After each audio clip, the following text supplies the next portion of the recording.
So Hindu human rights outside the Guardian newspaper, that well-known liberal mouthpiece everyone reads. But it's not so liberal in regards to Hindus.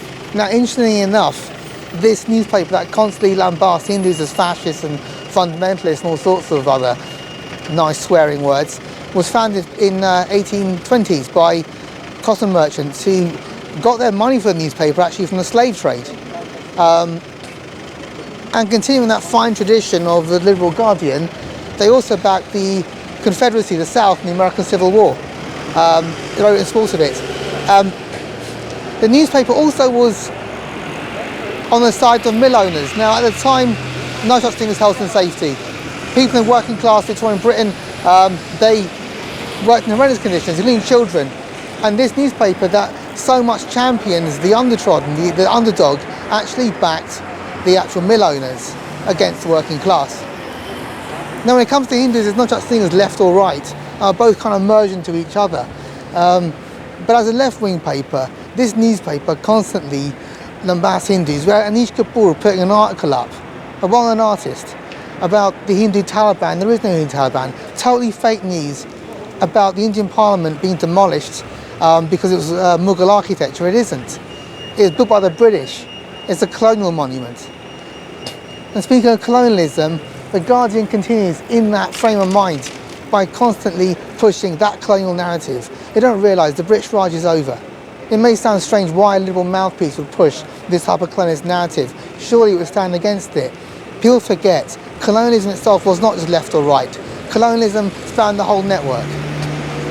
The British left India because it was not economic to stay in there. At the same time, they pushed their resources and efforts in Africa. So it didn't just end like that for the Labour government. And the Guardian itself continues that tradition. Anything Hindu is lambasted, anything Hindu is always a negative word, constantly. It's just once or twice you could ignore it. But every time Hindu appears in there, it's negative. Now, let me say, well, we've got Hindu writers. Well, no, that isn't true. They're Indian writers. Just like the British ruled, with a small number of actual British administrators and soldiers, the force actually relied on local collaborators, people in the army, the police, and the administration system, the civil service. And the same with the writers for the Guardian.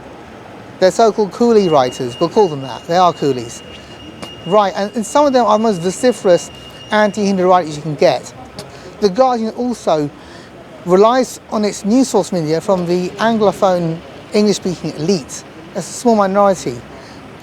And being for the education system in places like St. Stephen's College in Delhi, with that extreme Marxist sort of brainwashing, they're against anything Hindu as well. That again is transported. To any of us who grew up in this country and had to face racism on a daily basis and violent attacks, we have to understand it's just morphed. It isn't the same as it was back in the day.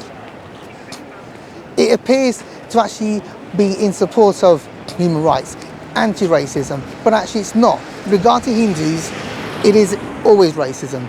Yeah, that attitude towards us hasn't changed at all.